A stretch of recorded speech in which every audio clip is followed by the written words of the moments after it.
Hi, everybody. It's Professor Wills back with you again for another mini lecture. We're going to be getting into some sculpture associated with the Quattrocento, which literally translates to the 1400s in Italian. But basically, it's the 15th century here, guys. We are going to examine in this unit a few points. The rise of humanism that will be covered in a separate section.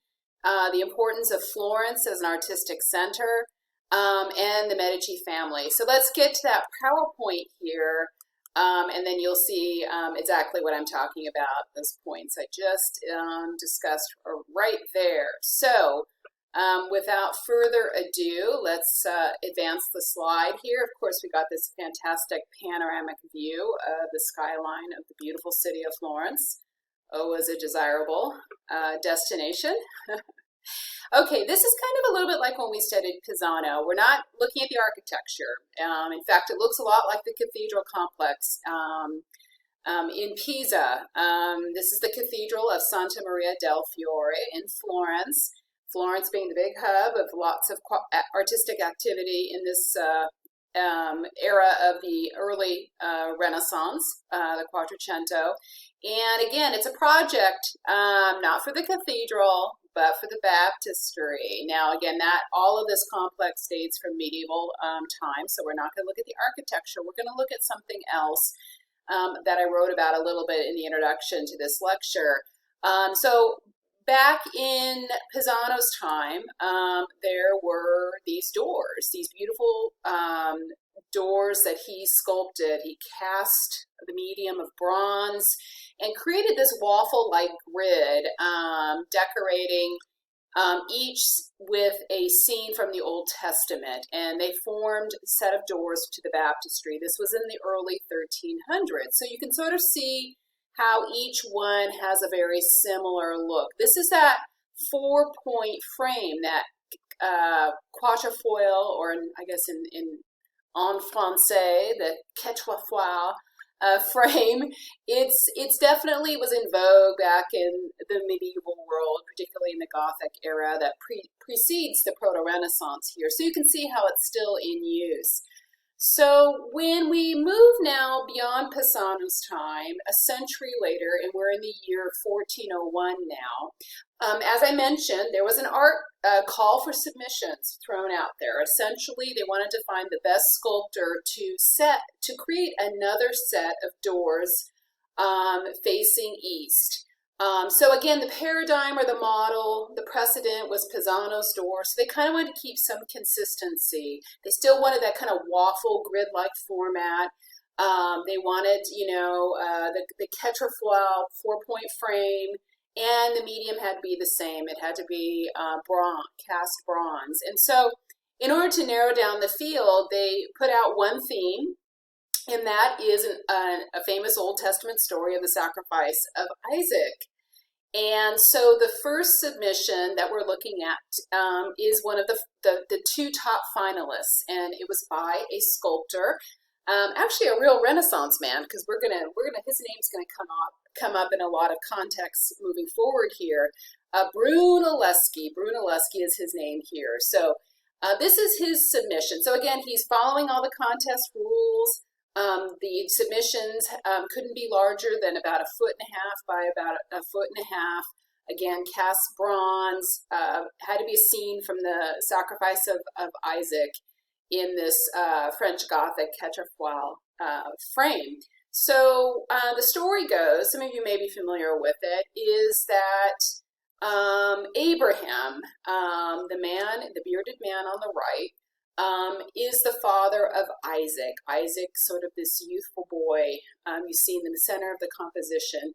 And God doubted Abraham's faith in him. And so when pressed to prove his faith to God, God requested Abraham to sacrifice his only son. I know. It's shocking, right? But that's kind of this Old Testament stuff. You see a lot of that kind of God being a bit more wrathful and, hardcore in a way. And so, Abraham's like, I do. I have faith in you, and I'm going to prove it. I will do this for you. I will sacrifice my own son, whereas before maybe people conducted animal sacrifices. So what Brunelleschi as a sculptor is doing is thinking about composition first. So he's thinking about, of course, picking the moment in the story that's, within this limited size. How can he wow the judges and win this commission for this very public, location in the heart of town and get all kinds of, attention and fame for it? Well, he puts the most gripping point in the story in the center of the composition, smartly, right? And what you find here is that poor little Isaac, right? He's sort of like middle schooler, maybe preteen, quite not powerful by any means. And he's been put on essentially an altar, a sacrificial altar of all things. And as he's kneeling on one knee, his poor little head and neck are being craned in the direction of his father, who is holding a knife. It's going to be that's how he's going to meet his end. And of course, Abraham is only being forced to do it to prove to God, and it's God's command that he do it to prove his faith in God. And so what you find with Brunelleschi is he is making that the center of the composition, this kind of suspenseful, we're just a hair's breadth away from Isaac meeting his end and never making it to prom in high school. And then you find also the sense of movement and momentum, like the split-second moment in time that we're watching here, described through the robes of Abraham. You can see how they swish back, right?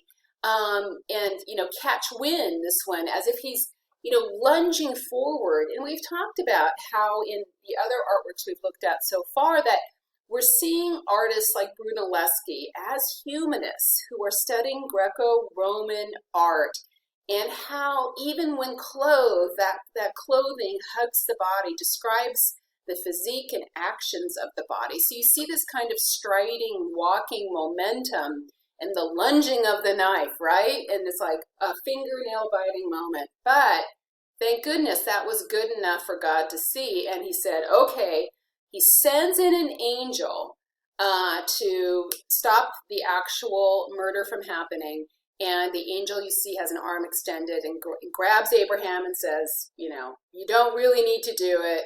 Just kidding, So it is a real heart-pounding, split-second scene that you see in Brunelleschi's submission. And even the angel, you can see all the swooshing of fabric, kind of looking like he's racing in like a fighter jet, with all this,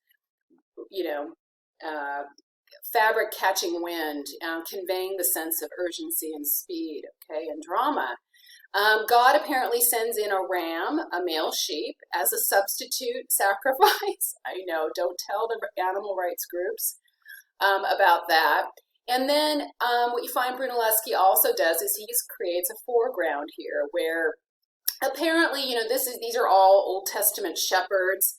And so these are just two people who are shepherds with a kind of a pack animal like a donkey in a foreground that the sculptor has created here, but they're kind of clueless to what's happening. It's like they just turned their backs away when Abraham really decided to fulfill God's wishes, and that happens on more of a middle ground level here. Okay, so it's suspenseful, it's gripping, you get a sense of, anatomical naturalism with everyone the same scale. And you can see again how he would have made it to the status of finalist. Now you get to Ghiberti's version. Ghiberti's the second sculptor we're looking at here. And this is his version of the sacrifice of Isaac. He followed all the contest rules, right? I've already delineated what those are. And he too decides to put something very suspenseful in the center of the composition. So you see Abraham holding that knife, right? He and his son Isaac have just switched places here, but it's still very suspenseful. Seeing, again, fabric kind of whipped up in the air. So it looks, like he's just lunged towards his son, who's been also placed on a sacrificial altar. But look at that body. My goodness, Isaac somehow got kind of fit and ripped. He hit the gym, put on aged a few years now that he looks like a young man. What's going on here? Well, this reflects Ghiberti's admiration of classical world sculpture, particularly sculpture from antiquity, Greco-Roman, particularly Greek sculpture, celebrated that whole heroic nude type, right? The whole celebration of the human body. They say the Olympic Games were, competed in the nude here. So they were not abashed by nudity. And of course, this description of the human body in a heroic way is something that even the Romans copied, famous Greek statues. They were so enthralled with their naturalism. So when Ghiberti renders his version of the sacrifice of Isaac, you find what happens is that this is, nudity was not a thing in medieval art. They did not approve of that unless it's Adam and Eve. But here we have a true classical nude. And it's considered the first classical nude since antiquity in this submission panel by Ghiberti. You also have an angel racing in at the last minute, but Ghiberti, do you see the slight diagonal? So instead of a sideways view, you have a slight diagonal view, and that is a sculpture.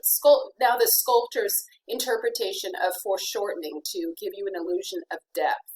The same clueless shepherds are here with a pack animal, but a little bit more of a landscape going on here with this kind of rocky mountain. And there's that ram, the substitute for the sacrifice that God provided, I guess, to have Abraham vent with.